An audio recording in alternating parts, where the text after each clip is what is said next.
Bonjour, bonsoir, amoureux du football, amoureux de l'Olympique lyonnais, amoureux de Gonbach, bienvenue avec ce soir un invité incroyable. Qui ne connaît pas Daniel Riolo, bien évidemment. RMC, bien entendu, mais surtout journaliste, chroniqueur, auteur, blogueur. On va faire un petit peu le tour de l'actualité de Daniel et bien sûr l'actualité brûlante de l'Olympique lyonnais, son regard sur l'Olympique lyonnais. Daniel, comment vas-tu? Très bien, merci de m'accueillir. Et merci voilà, de nous faire l'honneur de venir décrypter tout ça autour de l'OL et autour de ton regard sur le football. Très, très intéressant, toujours, bien évidemment. Pour m'accompagner, Ethan, qui sera à la régie et chroniqueur ce soir. Comment vas-tu, mon grand? Eh ben écoutez, très bien, on est en très bonne compagnie. Merci Daniel de nous faire l'honneur Il est de. jeune, Ethan, hein? Ah évidemment, Il est Daniel. jeune. Nous deux, on est les darons dans cette affaire. Ouais, Il y a c'est peu de ça, temps. ouais. Il Pas y a du peu de tout, temps. C'est pas Il ça, du a, ouais. tout. il a, il a un beau maillot. C'est quoi ton maillot derrière? C'est 2007-2008 si je dis pas de bêtises. Ouais. Le dernier titre. Je sentais la belle pièce. Le Eh oui. dernier Et à titre de côté, c'est champion. quoi le lion avec la peinture dessus? C'est pas mal, ça? C'est un lion de l'Olympique Lyonnais. Pas mal, pas C'est mal, pas pas mal. mal. Voilà. Et à côté, c'est un truc du fan club Cacré, dont il est le président, évidemment. Voilà. Bon, merci Daniel encore une fois de ta venue. Donc, on va tout de suite commencer par ton ouvrage. Tu viens de sortir un livre, et c'est pas le premier, bien évidemment. Donc, KO Football Club, écrit avec Abdelkrim Branin. Hmm. On imagine que tu en es content. C'est un opus de plus. Est-ce que c'est la suite, un petit peu, de Racaille Football Club? Tout le monde se pose un petit peu la question. Non, c'est juste la suite de mon regard sur les coulisses du football, quoi, en fait. Mhm. Euh, En fait, ça aurait pu être une suite, et encore, même pas, parce que je crois que de la même façon, dans les deux livres, il y avait à chaque fois l'idée peut-être de parler d'un certain environnement autour du football, et dans les deux cas, à chaque fois, ça s'est élargi. Je me souviens qu'à l'époque de Racaille Football Club, beaucoup disaient, enfin, les plus bêtes d'entre eux qui ne s'étaient arrêtés que au titre, s'étaient dit ah ouais, mais bon, tu vas parler que des racailles, tu vas encore nous taper dessus, nous les mecs de quartier, machin. J'ai dit écoutez, si vous prenez la peine de lire juste le livre, vous allez voir que racaille est un terme générique et que en fait, le livre commençait par le portrait des 4 derniers présidents de la 3F. Je ne crois pas que ce soit des mecs de quartier, les 4 présidents de la 3F. Tout à fait. Déjà, à l'époque, j'avais fait un portrait pas très avenant de Noël Le Graët, c'était en 2013. Pour celui-ci, effectivement, au départ, le livre devait s'appeler Ghetto Football Club. Et avec Abdelkrim, on avait l'idée vraiment de se concentrer sur l'entourage, sur toutes ces histoires qu'on entend de plus en plus de lutte entre agents, d'agents qui n'en sont pas, qui mettent la pression parfois sur les joueurs, sur les agents entre eux, sur le racket qui devient de plus en plus présent. Et bien sûr que l'affaire qu'on nous a servi sur un plateau l'été dernier, c'est l'affaire Pogba, parce que c'est vraiment l'illustration 100% parfaite pour notre livre, sans parler de l'affaire Amraoui Diallo, qui est également une affaire d'entourage qui tourne mal. Et très vite, on s'est dit, de la même façon qu'à l'époque de Raquel Football Club, mais en fait, on ne peut pas se limiter à ça. On est obligé de regarder encore une fois ce qui se passe à la Fédé, encore une fois ce qui se passe à la Ligue, la façon dont nos clubs sont dirigés, entre guillemets, pour parler très simplement, les méchants ne sont pas toujours là où on croit, et il n'y a pas des gentils dans les bureaux toujours, quoi. Et évidemment, quand on a vu les affaires de la 3F, l'audit qui a été déclenché en plein pendant qu'on était, nous, dedans, dans l'enquête, qu'on parlait à des gens, on était hyper satisfait de voir qu'un audit était diligenté à la 3F, parce qu'on se dit, bah, au moins, comme ça dira la vérité. Quand il y a des enquêtes, il faut toujours être confiant. Si nous, on est sûr de ce qu'on dit et des pistes qu'on explore, si c'est relayé par une enquête, bah, si l'enquête dit tout le contraire de ce que nous on a dit, bah, on prend une grosse banane dans la gueule et c'est un peu terrible. En l'occurrence, pour la 3F, bah, ce n'est pas du tout le cas. Et si à chaque fois qu'on lance des pistes, ça se termine par une enquête qui vient nous donner raison, eh ben, tant mieux. Tant mieux. Mhm. Ok, Absolument. ok. On a vu que tu t'étais entouré donc pour l'écriture de ce livre. C'est pas la première fois que tu expliques, à quel point écrire un livre te coûte à la fois Ouais. mentalement. Mm. Qu'est-ce qui t'a apporté à Abdelkrim dans l'écriture de ce livre? Un regard nouveau peut-être? Aussi, une expérience du terrain, lui qui a beaucoup travaillé à Beurre FM et il avait beaucoup de réseaux en région parisienne. Il connaissait plein d'histoires sur les liens entre football, les mairies. Et il m'a étonné à connaître des histoires sur la famille Mbappé à Bondy. Franchement, il m'a bien surpris de ce côté-là. Et puis au départ, c'était vraiment aussi parce que j'avais adoré son livre, Le Petit Sultan, qui d'ailleurs au début, je pense, la petite inspiration de départ, c'était un peu Benzema d'ailleurs. Le Petit Sultan, c'était un peu lui, même si après, ça ne correspond plus du tout dans son roman, qui est une sorte un peu de roman de science-fiction avec un jeune issu des quartiers qui veut en sortir, qui revient et qui termine par jouer dans une équipe totalement communautaire, où il n'y a que des rebeux et des noirs. Et honnêtement, c'est de la science-fiction, son livre, et c'est vraiment un très bon roman qui pose plein de problèmes sociétaux qui traversent la France en ce moment. Et ce regard-là que lui, il avait, moi, j'ai trouvé que c'était une bonne idée de m'associer avec lui. Et j'ai pas eu tort parce qu'effectivement, sur le terrain, il a super bien bossé, il a ramené de belles histoires. Et à nous deux, entre mes relations à moi et ses relations à lui, bah, je pense qu'on a fait quelque chose de plutôt intéressant, quoi. Mm. Bien, bien. D'autres ouvrages sont-ils à venir, hormis la revue After Foot, bien Ah bah, évidemment? la revue de l'After, déjà, Exceptionnel, hein. Là, tu as un fan c'est- absolu ah avec bah, toi.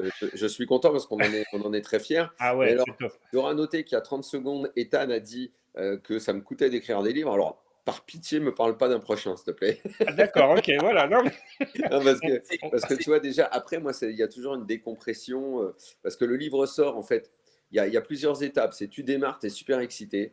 Au milieu, c'est de l'angoisse. Comment tu vas tenir les délais? J'ai pas envie de m'asseoir à table devant mon ordinateur.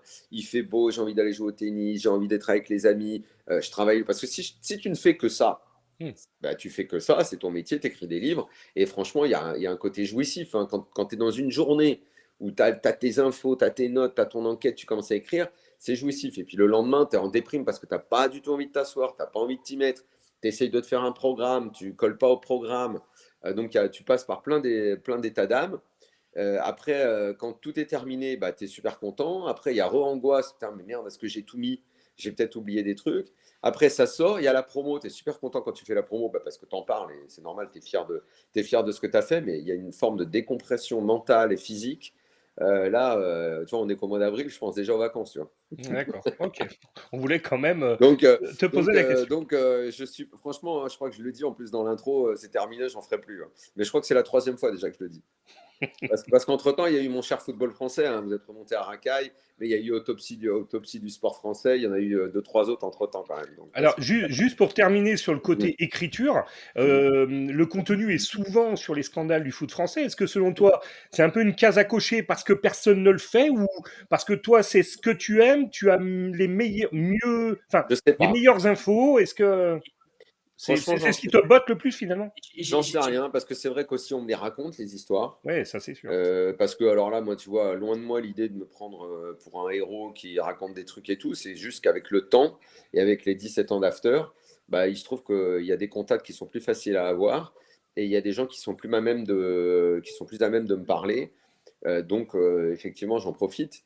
Maintenant, c'est marrant que tu poses cette question parce que, après mon cher football français, qui était quand même un titre un peu ironique, parce que pareil, je disais plein de trucs, c'était un volet un peu négatif de mon cher football français, bah, l'éditeur m'avait dit bah, pourquoi tu ne ferais pas vraiment mon cher football français, que tu racontes tous tes souvenirs positifs, tout ce qui t'a plu, les belles histoires, tout ça. Et je lui ai dit ouais, ouais, ok, je te promets, un jour je fais ça, quoi. Donc on attend ce jour. Ok, ok. Allez, on tourne la page, on passe au côté Olympique Lyonnais. Ethan, à toi l'honneur. On ouvre la page OL, bien sûr, Ah, avec tout Daniel. d'abord, parce qu'il faut bien introduire ce sujet-là, Daniel, quel regard tu portes aujourd'hui sur l'état de l'Olympique Lyonnais, sur peut-être un rapide constat de la situation actuelle, notamment sportivement. On parlera ensuite des coulisses qui vont jouer. Écoute, il y a un peu comme au PSG, une sorte, je pense, alors, au PSG, il y a une forme d'espoir qui est un peu en train de tomber. Je ne sais pas dans quel état d'esprit vous êtes à Lyon au niveau espoir. Mais en tout cas, au niveau des primes, je pense que vous n'êtes pas loin. On est pas mal. Vous n'êtes pas loin parce que tu auras envie de te raccrocher à quelque chose de positif qui va bouger.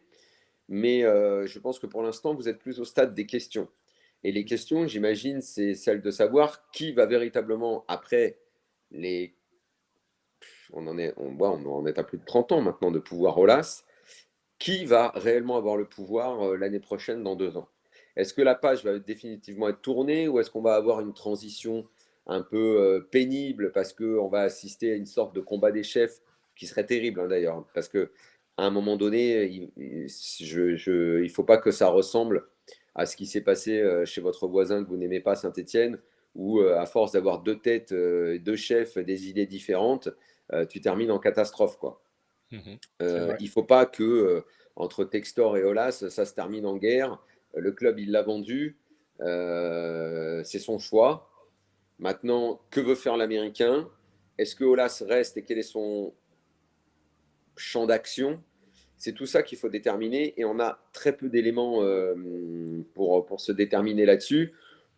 On se dit qu'à un moment, les Américains, c'est fait pour exercer le pouvoir, quoi. Je ne suis pas sûr qu'il reste loin et ne regarde pas ce qui se passe, à moins, et ça pourrait être une bonne nouvelle pour l'OL, qu'il fasse un peu ce qu'a fait McCourt, c'est-à-dire que il est loin et ils finissent un peu par hasard pas tomber sur la bonne personne. Parce que d'abord, il est tombé sur la mauvaise personne avec Hérault, et puis après, il est tombé sur la bonne personne avec Longoria qui a redonné vie à l'OM.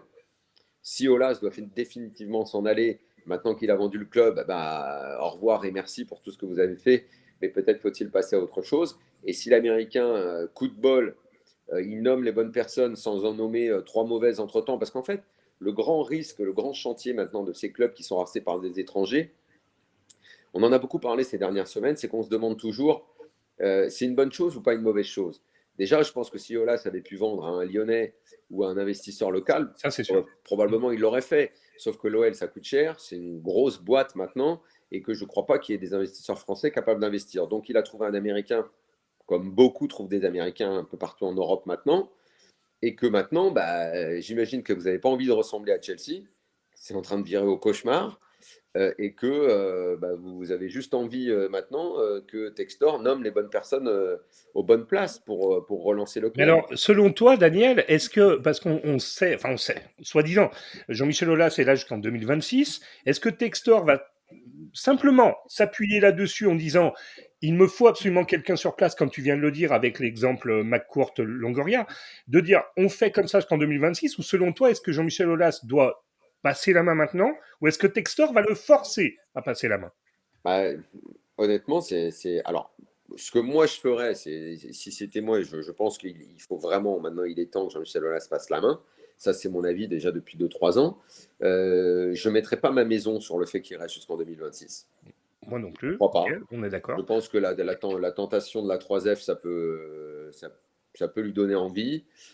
Diriger une sorte de ligue féminine, ça peut également être une de ses... Est-ce que imaginez que Jean-Michel Aulas, qui a été un grand patron, qui était dans toutes les réunions où se prenaient les décisions, ne soit qu'un homme de main d'un investisseur américain, moi j'ai du mal à le croire. Évidemment, mais c'est ce qu'il a laissé transparaître à Ouais, mais travers ces dernières j'ai quand même interviews. du mal à y croire. Moi, la bonne solution pour l'OL aujourd'hui, c'est OK, l'Américain est venu. Je ne sais pas s'il va investir de l'oseille, on a du mal à comprendre ce qu'il va faire de ce côté-là. Maintenant, ce que j'espère pour l'OL, c'est il y a l'investisseur.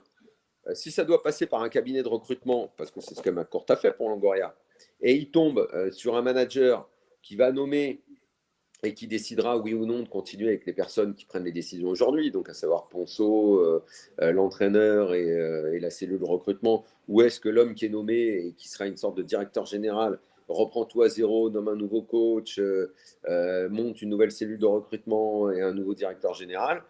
Voilà, en fait, je crois que l'idée, c'est qu'il faut clarifier le process de décision dans ce club, parce qu'il faut avancer.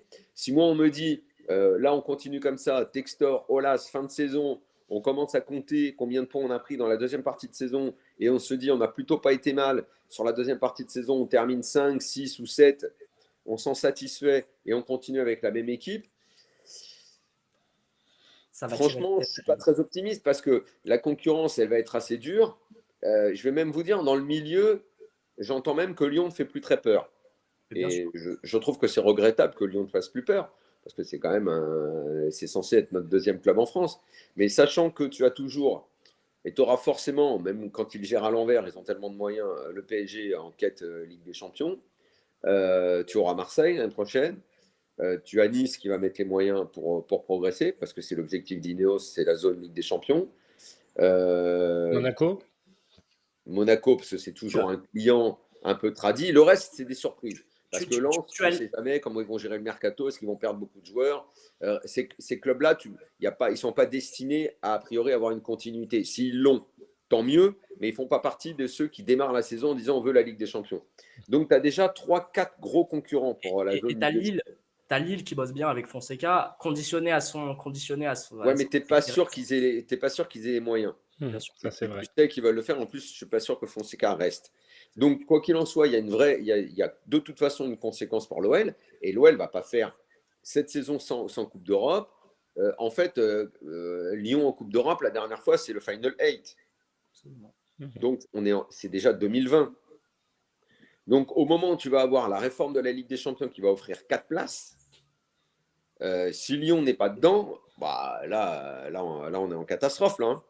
Là, on est en Même, catastrophe. même, euh, même sur le principe où on sait que l'OL bâtit, ce que ne font pas les autres clubs, mais le projet, selon toi, c'est quand même un échec, même si là, on n'est pas au bout du projet, hein, qui est plutôt 2028, on le sait. Le Euh, projet de quoi? ben, OL Valley et tout ce qui va avec, et les rentrées financières que va apporter tout ça, est-ce que selon toi, c'est Il y quand avait, même il y un... avait le projet 2017 déjà avec le nouveau stade.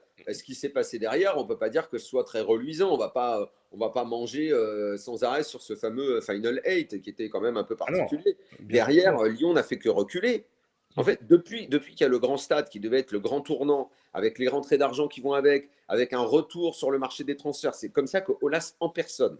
Là, pour le coup, je parle de peut-être une de nos dernières rencontres où il me dit on redevient actif sur le marché des transferts à partir du moment où on a le nouveau stade. Un an après, c'est bon, on revient. Moi, depuis ce moment-là, pour moi, l'OL n'a fait que reculer. Je ne vois Bien pas sûr. où est-ce qu'ils ont avancé.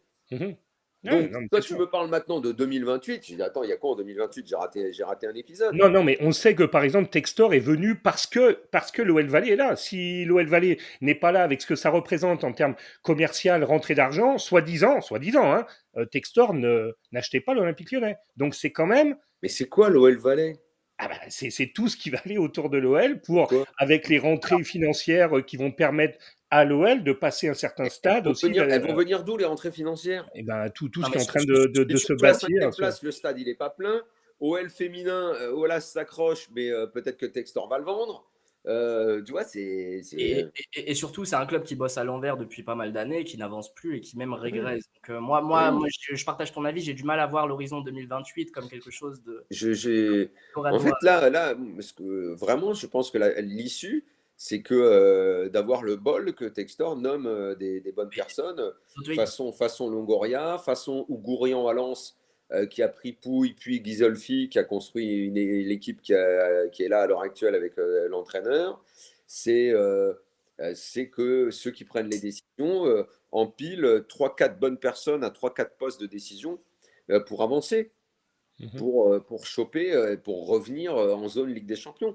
Parce que Lyon peut pas rester loin de cette zone-là plus longtemps. C'est pas Ouais, non, mais possible ça parce c'est qu'en fait, sûr. tu perds de l'argent chaque année. évidemment. Chaque année, tu perds de l'argent. Lyon a besoin des 60 millions de la Ligue des Champions, d'être présent, attractif, de recruter des joueurs, d'en vendre pour faire rentrer les sous. Mhm. Là, tu sais pas, si c'est le but, c'est de vendre des joueurs à Rennes ou d'en récupérer à Lorient, bon, bah ok, alors Mhm. dans ces cas-là, on est passé dans une autre, on est passé à un nouveau OL alors. Hein. Ok. On t'a déjà entendu pointer un petit peu les dangers des groupes qui détiennent plusieurs clubs. Ouais. Quid du groupe Eagle, selon toi? Bah, en fait, dans ce truc-là, c'est toujours, t'es quoi dans la galaxie, quoi. Si t'es le dernier ou si t'es le club leader, c'est pas la même histoire. Mhm. Et, Si et, et- c'est le et club filial ou si il y a du gros au-dessus de toi, c'est toujours pareil. Bon, après, les multipropriétés comme ça a priori, ça me fait peur. il peut y avoir un côté bénéfique, c'est que tu peux faire bouger des joueurs à l'intérieur de ta galaxie et par chance en récupérer des bons. Là, je ne sais pas où est-ce que les autres clubs du groupe vont aider l'OL. C'est un peu mystérieux. J'espère vraiment qu'ils ne sont pas tombés dans de mauvaises mains, quoi. J'espère que l'OL n'est pas tombé dans de mauvaises mains avec ce groupe-là, avec cet homme-là. Est-ce que c'est lui qui dirige vraiment? On ne sait même pas trop. Je ne crois pas que Textor ait beaucoup l'oseille. Ce n'est pas vraiment lui. Hein. Je ne sais pas. À l'heure actuelle, moi, en tout cas, j'ai besoin d'être rassuré. bien Moi, sûr, si mais je suis supporter de l'OL, j'ai vraiment besoin qu'on me fasse un câlin et qu'on me rassure parce que sinon, j'ai un peu peur. Oui, d'accord. Vas-y, Ethan. On n'a aucune certitude sur le fait que l'OL sera bien la tête de ce projet, parce qu'on a un Crystal Palace qui est quand même un club en première ligue, qui a un environnement économique qui est tout autre. C'est ça, c'est que dès que tu as un club en première ligue, même si c'est un club a priori en bois, parce que Crystal Palace, a priori par rapport à Lyon, c'est pas grand-chose, mais sauf que c'est un club qui va avoir plus d'oseille que l'OL, quoi. Donc est-ce que c'est pas, tu vois, je sais pas, est-ce que si c'est pour prendre des joueurs de l'OL, de l'académie ou des joueurs recrutés pour les faire monter à Crystal Palace et que c'est là-bas et que c'est ce club-là qui veut le faire progresser plus que l'OL, non, comme je te disais, vraiment j'ai besoin d'être rassuré quoi sur les intentions. Parce que là, Un petit mot sur le coach, un petit mot sur Laurent Blanc. Son arrivée, son futur, tu le vois. Écoute, futur là, moyen, long terme. Hier, on a fait un petit débat là-dessus avec Flo qui reprenait un petit peu de voler le calcul d'Olas mis sur Twitter sur les résultats des matchs retour. Tout à fait, ouais. Il disait, ouais, mais on ne joue pas 2 championnats, il n'y en a qu'un, donc c'est un ensemble. Moi, alors, tout le monde sait que je ne suis pas le plus grand avocat de Laurent Blanc et que je ne suis pas sûr que ce soit sur lui qu'il faille miser pour un renouveau l'année prochaine. Néanmoins, ça veut quand même dire quelque chose. Depuis sa reprise post-Coupe du Monde, ça a été très mauvais au cœur de l'hiver. Là, est-ce que c'est mieux parce qu'il y a eu des matchs moins compliqués? Il y a plein de questions. Néanmoins, le résultat brut qu'il faut analyser, c'est qu'effectivement, Lyon est dans le top 3 depuis 2 mois, quoi. Donc, est-ce que c'est une bonne dynamique? Au niveau du jeu, je ne vois pas réellement de bonne dynamique, mais en termes de résultats, c'est mieux. Est-ce que c'est mieux parce que les adversaires ont été moins compliqués? Il va y avoir un match contre l'OM qui va quand même être parlant. Il y a eu une victoire contre le PSG un petit peu bizarre, ça fait prestige, mais bon, malheureusement, on a vu derrière la catastrophe en Coupe de France. Rennes derrière, bon, ça gagne Rennes, ça gagne à Toulouse. La première fois que Lyon fait une série, d'ailleurs. Exactement. Donc, il y a et du positif qu'on ne peut pas nier, on ne peut pas tout enfoncer et tout voir noir. Il y a du positif, mais je demande quand même un vrai bilan fin de saison et sur le jeu et sur les joueurs. Qui va rester, qui va partir? Est-ce qu'il faut que tu mises en redémarrant avec Laurent Blanc avec exactement la même cellule sportive? Je ne suis pas sûr quand même. Est-ce que tu penses que Laurent Blanc peut être un bâtisseur? Moi, j'ai certaines réserves là-dessus. Je ne suis pas sûr qu'il soit très à l'aise avec les jeunes joueurs. Mais est-ce que l'OL, son destin, c'est de jouer avec des jeunes joueurs? Moi, je pense que c'est une erreur, hein, que tu profites de l'académie pour en avoir 2-3. Mais c'est quand même pas le premier Blanc qui fait la remarque sur les jeunes joueurs qui sont formés à l'OL. Soit on apporte une modification dans le process de formation, mais Juninho avait pointé du doigt certaines carences chez les joueurs. Blanc a fait un peu la même chose sur la non-polyvalence ou sur le manque d'intensité des joueurs, sur la non-capacité à jouer un football moderne. Ça fait quand même 2 personnes qui ont une sacrée expérience qui font la remarque. Donc, soit on change un petit peu la façon de faire, de former les joueurs, soit tu ne peux pas te dire que tu vas aller au très haut niveau avec 4-5 joueurs titulaires dans l'effectif. Évidemment. Là, il va y avoir un problème. Et surtout, il faut changer la façon de les entourer. Tu parlais de Juninho, que tu côtoies peut-être un petit peu à RMC. Est-ce qu'il reste dans l'atmosphère du club? Est-ce qu'il reste plus ou moins proche de certains au club? Est-ce qu'il peut-être... Je crois pas. Je pense qu'il a coupé. Il est fâché en plus. Je pense qu'il a... D'où vient ce bruit de Juninho il y a 15 jours, là? Juninho de retour, Textor parle avec lui. Est-ce que c'est un fake total, selon toi? Alors, honnêtement, je t'avoue, je ne me suis pas renseigné, alors que je peux me renseigner assez vite là-dessus. Mais je ne le sais pas. Mais je vais me renseigner, du coup. N'hésite pas, Daniel. Mais ça veut dire dans ces cas-là qu'il tourne la page au las, quoi. Mmh. Évidemment, dans tous les cas, c'est conditionné. On n'aura jamais un retour de. On l'a bien Ou compris. alors, On n'aura pas de retour de. il en fait le président délégué. Mmh. On n'aura pas de retour de Johnny avec Jean-Michel Aulas encore présent dans l'organigramme. Ça, c'est sûr. Et Dans, les vas-y Ethan, vas-y. pas de souci. Dans ton actualité et dans l'actualité du football français, on a le scandale Galtier, entre guillemets, qui a explosé il y a quelques semaines. Tu as eu une prise de position quand même assez mesurée dans l'after. Comment ce dossier évolue Écoute, tu fais bien déjà de dire qu'on a eu une position mesurée parce que c'est pas l'impression que certains ont eu visiblement. Ça, c'est vrai. J'ai été insulté d'un peu tous les côtés, entre ceux qui ont dit tu cherches à le protéger, donc tu es un raciste comme lui, ou de l'autre côté, tu te rends compte de ce que tu as dit, si jamais il lui arrive quelque chose, tu seras responsable. Nous, il me semble qu'on a porté à la connaissance du grand public un document troublant, gênant, parfois pire que ça d'ailleurs. Dans la foulée, il se trouve qu'il y a quand même une enquête qui a été ouverte. Que si une enquête a été ouverte, ça veut quand même dire qu'il y a un faisceau d'indices concordants qui poussent à ce qu'on s'interroge. Donc nous, on n'a rien fait d'autre que s'interroger sur la véracité ou non, pas du mail, parce que le mail a existé, mais de tout ce qu'il y a à l'intérieur. Je n'ai pas livré d'opinion arrêtée là-dessus. Je pense que clairement, il y a des choses qui sont vraies sur certains, parce que la deuxième partie de saison de Nice, si elle est à ce point catastrophique, avec cette finale de Coupe de France horrible, que les joueurs ont joué contre le coach, avec des décisions du coach que personne n'a compris dans la compo de l'équipe. Je pense que le sabordage de la deuxième partie de saison, il est dû à un vestiaire qui a explosé et qui ne parlait plus à l'entraîneur, sans parler des relations entre Digard et l'entraîneur. Donc quelque chose y s'est passé. Il faut en savoir toutes les proportions. Ça, c'est l'enquête qui le dira. Les joueurs et l'entraîneur et le club, la plupart des gens du club vont être entendus par la police. Quand on est devant la police, on ne ment pas. Donc la vérité éclatera, exactement comme a dit Digard, et on saura à ce moment-là si c'était des propos totalement racistes, si c'était un coup de gueule, si c'était un hors contexte. Nous, on a une petite idée, mais on va pas la livrer maintenant parce qu'on attend d'avoir un peu plus d'éléments.